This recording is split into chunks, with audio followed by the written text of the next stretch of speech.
Hello students, a few more words about assignment and mutation. We've done examples where we set B to be A and I've changed A. What if I change B? So let's let A be say A be 1, 2, 3, let B be A, and now before we've seen that if I say set A to be something completely different, it won't affect B, but if I mutate A in place, it will affect B. But what if I do something to B?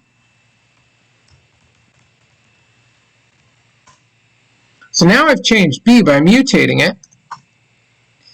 Did it change A? It did. So at the point where I said B equal to A, B and A are now both names for the same thing. There's this object that's in memory, and Python doesn't care if A was the original name and B is now a second name, or if B was the original name and A is the second name.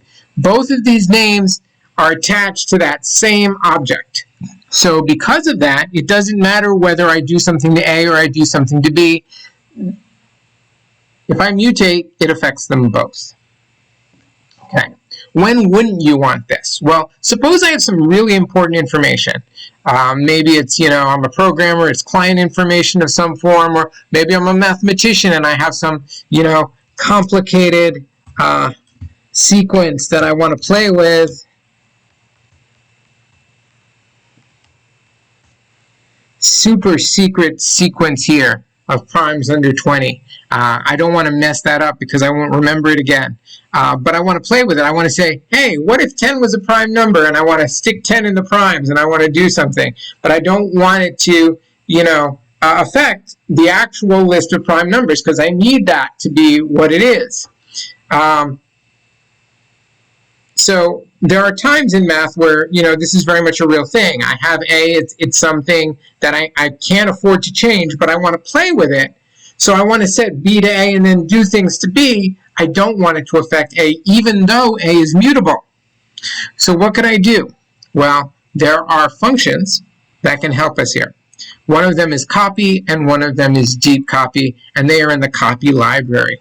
So from copy, import, copy.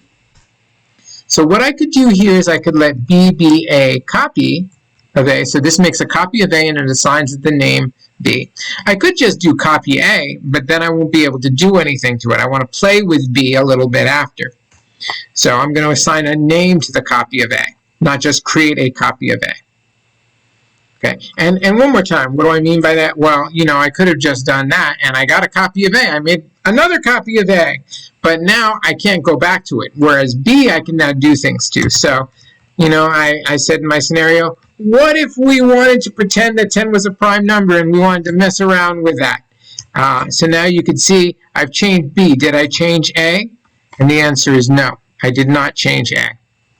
However, I mentioned there's two functions, copy and deepcopy, both in the copy library. So let's grab the other. From copy, import deepcopy. Okay. There is an issue that comes up when you copy A as to how far down we copy it. What do I mean by that?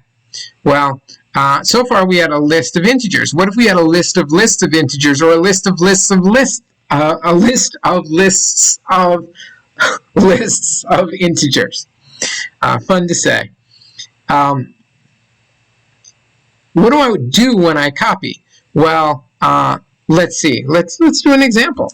Let's let A be the list of lists, 3, 4.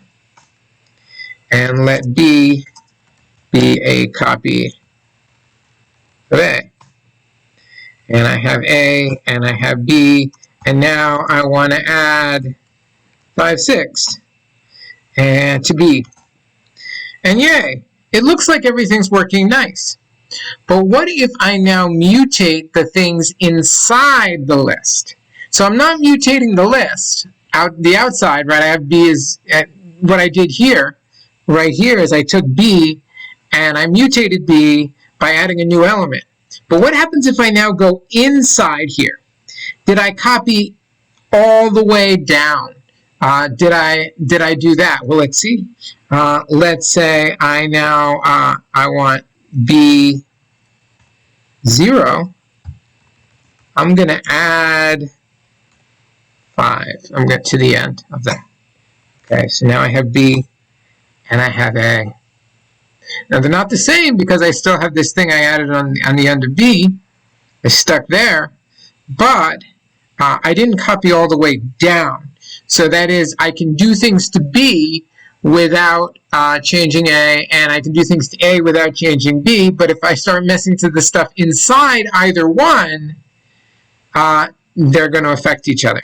So the way to be absolutely sure, it's a slower function, but for these tiny little exercises we're doing, usually time is not an issue. Sometimes it is, but often it isn't. So deep copy might help here. So now let's try that again. A is going to be 1, 2, the list of 1, 2, and 3, 4, both as lists. And now I want B to be a deep copy of A. So this works for lists of lists of lists of lists of lists of lists. It doesn't matter how far down you go. B recreates an original copy of everything. So now I have my A, I have my B. If I were to say change B by tossing in a 5, 6, that didn't affect A. If I want to change B0 by appending a 7 to that, which I just did, it did not change A either. So you can change in any way that you can think of with deep copy. It will not affect the original.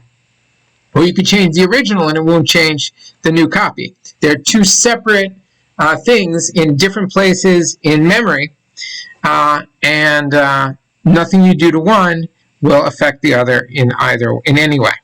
So these are good functions to know in case you want to play around with things without changing them, even though they're mutable. And that's pretty much what I wanted to say about that.